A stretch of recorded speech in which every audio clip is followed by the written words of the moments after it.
امت پر مصیبت نازل ہونے کے 15 اسباب۔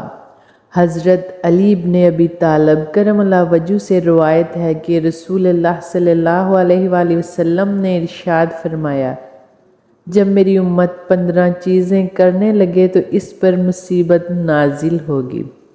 عرض کیا گیا، اللہ کے رسول وہ کون کون سی چیزیں ہیں؟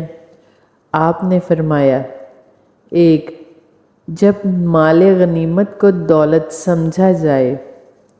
نمبر 2، امانت کو غنیمت سمجھا جائے۔ نمبر 3، زکوٰۃ کو تاوان سمجھا جائے۔ نمبر 4، آدمی اپنی بیوی کی فرمان برداری کرے۔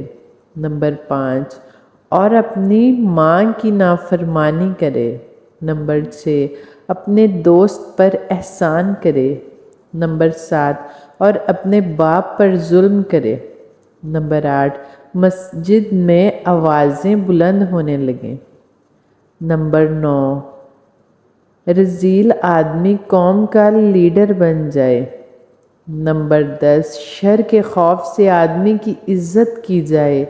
نمبر 11، شراب پی جائے۔ نمبر 12، مرد لوگ ریشم پہننے لگیں۔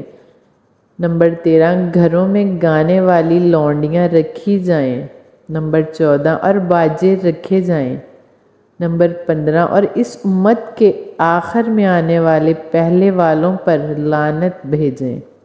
تو اس وقت تم سرخ آندھی یا زمین دھنسنے کی اور صورت تبدیل ہونے کا انتظار کرو۔ استغفر اللہ۔ اللہ بچائے ہمیں برے وقت سے، بری رات سے، برے دن سے، آمین۔